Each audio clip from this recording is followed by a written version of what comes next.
अर्जुन उवाच सेनयोरुभयोर्मध्ये रथं स्थापयमेच्युत यावदेतान् निरीक्षे हम योद्धुकामानवस्थितान् कैर्मया सह योद्धव्यमस्मि रणसमुद्यमे।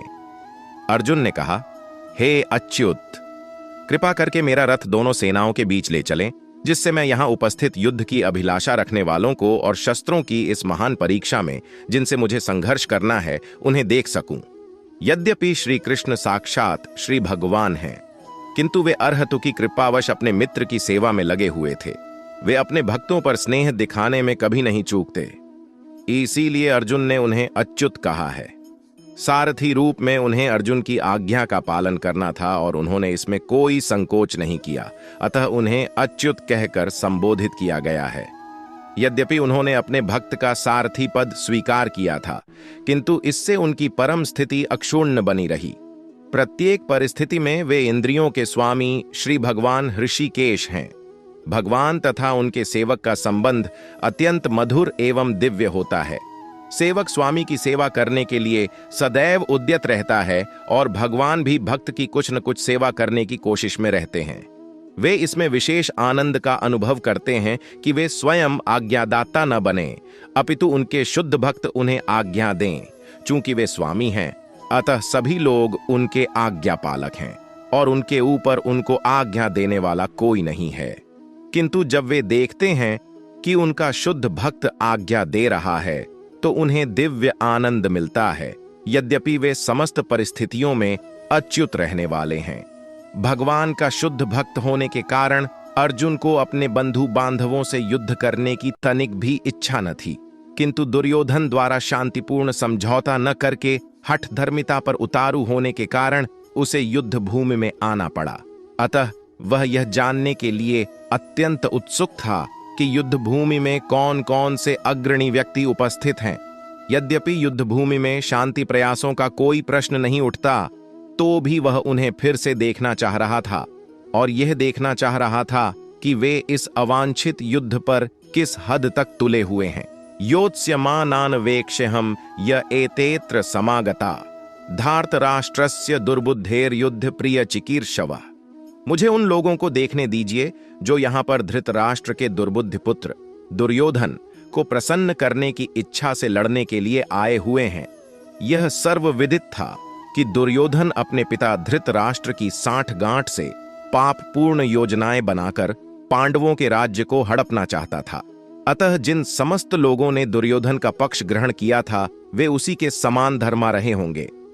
अर्जुन युद्ध प्रारंभ होने के पूर्व यह तो जान ही लेना चाहता था कि कौन कौन से लोग आए हुए हैं, किंतु उनके समक्ष समझौता का प्रस्ताव रखने की उसकी कोई योजना नहीं थी। यह भी तथ्य था कि वह उनकी शक्ति का, जिसका उसे सामना करना था, अनुमान लगाने की दृष्टि से उन्हें देखना चाह रहा था। यद्यपि उसे अपनी विजय का विश्वास था, क्योंकि कृष्ण उसकी बगल में विराजमान थे।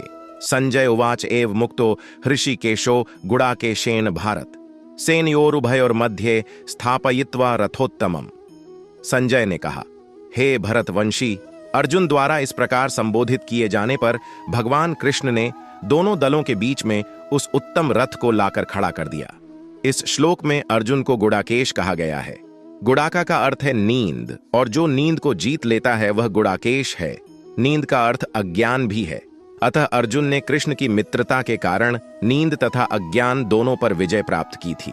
कृष्ण के भक्त के रूप में वह कृष्ण को क्षण भर भी नहीं भुला पाया, क्योंकि भक्त का स्वभाव ही ऐसा होता है।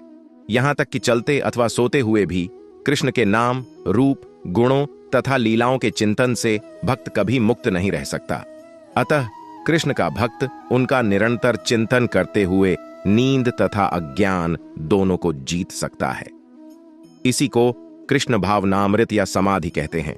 प्रत्येक जीव की इंद्रियों तथा मन के निर्देशक अर्थात ऋषिकेश के रूप में कृष्ण अर्जुन के मंतव्य को समझ गए कि वह क्यों सेनाओं के मध्य में रथ को खड़ा करवाना चाहता है। अतः उन्होंने वैसा ही किया और फिर वे इस प्रकार बोले, अगर आपको महान चाणक्य नीति विस्तार से देखनी है तो हमने आपके लिए प्लेलिस्ट तैयार की है। डिस्क्रिप्शन में लिंक पड़ा हुआ, वहां पर क्लिक कीजिए और आनंद लीजिए। भीष्म द्रोण प्रमुखतः सर्वेषां च महीक्षिताम्। उवाच पार्थ पश्यैतान् संवेतान् कुरुनिति। भीष्म, द्रोण तथा विश्व भर के अन्य समस्त राजाओं के सामने भगवान ने कहा कि हे पार्थ, यहां पर एकत्र सारे कुरुओं को देखो। समस्त जीवों के परमात्मा स्वरूप भगवान कृष्ण यह जानते थे कि अर्जुन के मन में क्या बीत रहा है। इस प्रसंग में ऋषिकेश शब्द का प्रयोग सूचित करता है कि वे सब कुछ जानते थे। इसी प्रकार पाठ शब्द अर्थात पृथा या कुंती पुत्र भी अर्जुन के लिए प्रयुक्त होने के कारण महत्वपूर्ण है। मित्र के रूप में वे अर्जुन को बता देना चाहते थे कि चूंकि अर्जुन उनके पिता वसुदेव की बहन पृथा का पुत्र था, इसीलिए उन्होंने अर्जुन का सारथी बनना स्वीकार किया था। किंतु जब उन्होंने अर्जुन से कुरुओं को देखो कहा तो इससे उनका क्या अभिप्राय था? क्या अर्जुन वहीं पर रुक कर युद्ध करना नहीं चाहता था? कृष्ण को अपनी बुआ पृथा के पुत्र से कभी भी ऐसी आशा नहीं थी। इस प्रकार से कृष्ण ने अपने मित्र की मनस्थिति की पूर्व सूचना परिहासवश दी है। तत्रा पश्यत् स्थितान् पार्थ पितृनत्थ पितामहान् आचार्यान् मातुलान् भ्रातॄन् पुत्रान् पौत् रान् सखींस्तथा श्वभुरान् सुहृदश्चैव सेनयोरुभयोरपि अद्दि। अर्जुन ने वहां पर दोनों पक्षों की सेनाओं के मध्य में अपने चाचाताओं, पितामहों, गुरुओं, मामाओं, भाइयों, पुत्रों, पौत्रों, मित्रों, ससुरों और शुभ चिंतकों को भी देखा। अर्जुन युद्ध भूमि में अपने सभी संबंधियों को देख सका। वह अपने पिता के समकालीन भूरिश्रवा जैसे व्यक्तियों, भीष्म तथा सोमदत्त जैसे पितामहों, द्रोणाचार्य तथा कृपाचार्य जैसे गुरुओं, शल्य तथा शकुनि जैसे मामाओं, दुर्योधन जैसे भाइयों, लक्ष्मण जैसे पुत्रों, अश्वत्थामा जैसे मित्रों एवं कृतवर्मा जैसे शुभ चिंतकों को देख सका। वह उन सेनाओं को भी देख सका जिनमें उसके अनेक मित्र थे। यदि आपको हमारी वीडियो पसंद आई है तो हमारा मनोबल बढ़ाने के लिए हमारे चैनल को सब्सक्राइब कीजिए, लाइक कीजिए, शेयर कीजिए और कुछ संदेश आप हमें देना चाहते हैं तो वीडियो पर कमेंट कीजिए। धन्यवाद।